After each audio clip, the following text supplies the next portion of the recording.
आरती म्हणावी, पण आरती म्हणायचं तरी कशाला? आरतीच्या मी दोन व्याख्या करतो आणि माझ्या कीर्तनाची परिपूर्णता करतो.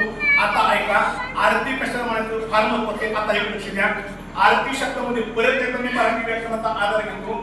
आरती शब्दामध्ये आ नावाचा उपसर्ग आणि रत नावाचा धातू. ऐका ऐका, आरती कोणाला म्हणावा? ऐका, आरतीमध्ये आ नावाचा उपसर्ग आणि रत नावाचा धातू. तर आ नावाचा उपसर्ग परत आता दुरुस्ती दुसरी करतो.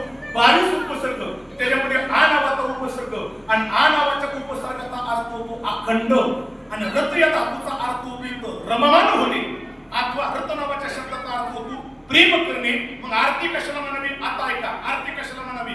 आरतीची व्याख्या अशा प्रकारची करता येईल. अखंड त्याच्या स्वरूपामध्ये रममान होणे अथवा अखंड त्याच्या स्वरूपावरती प्रेम करणे, तदनाम तिला आरती म्हणावी. ती खऱ्या अर्थाने आहे, ती खऱ्या अर्थाने काही तर आरती आहे. मग आता महाराजांना विचारलं, महाराज आरतीची एवढी व्याख्या का? आणखी एक आरतीची व्याख्या करून जाईल. आरती या शब्दाचा अर्थ होतो स्वरूपाचं ज्ञान घडवते, तिला काय म्हणावी? परत त्याचा ऐका, स्वरूपाचं ज्ञान घडवते, तिला काय म्हणावी? आरती म्हणावी. आणि काय माहिती का, आरती स्वरूपाचं ज्ञान घडवते. पण असं म्हटलं येतं, पूर्वीच्या काळी देव किंवा संतांचं मंदिर असतं तर पूर्वी मंदिरामध्ये लाईट नसायची, अंधार असायचा. आणि अंधाऱ्या मंदिरामध्ये जर का पुजारी ज्यावेळेस आरती करता जायचा, त्या हातामध्ये काय असायचं? त्याला काय म्हणतात? काय म्हणतात त्याला? पंचारती. काय म्हणतात?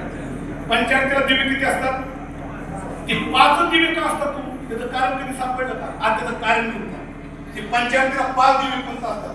पण ते 5 दिवे कोणते कोणते? माझ्याकडे वेळ कमी बरं का, वेळ कमी. 5 दिवे कोणते कोणता? ऐका, पंचारतीतला पहिला दिवा कोणता? भक्तीचा. दुसरा दिवा कोणता? ज्ञानाचा. तिसरा दिवा कोणता? वैराग्याचा. चौथा दिवा कोणता? अंतःकरणातील शुद्ध प्रेमाचा. आणि 5वा दिवा कोणता आहे? तर भगवंताच्या नामस्मरणाचा. अशी पंचारती असते. आणि अशी पंचारती मंदिरामध्ये नेली की परत एकदा ऐका, ती पंचारतीच्या प्रकाशावरती ज्याची आरती केली जाते त्याच्या स्वरूपात ती आरती काय होती? पंचारती दर्शन घडवते. पण ते दर्शन घडवत असताना जी पंचारती आतमध्ये ओवळायची कशी, त्याला मर्यादा येतो का?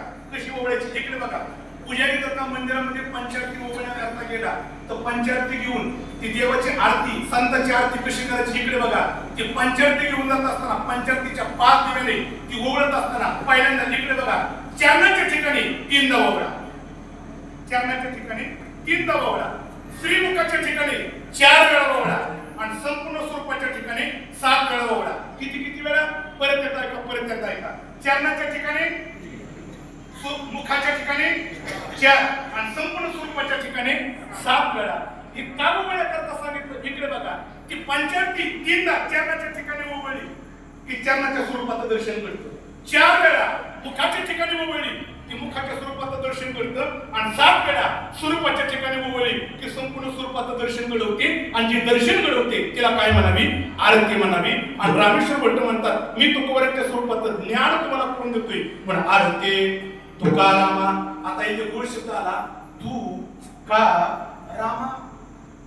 काय शब्द आला? लक्षात आला का? तू का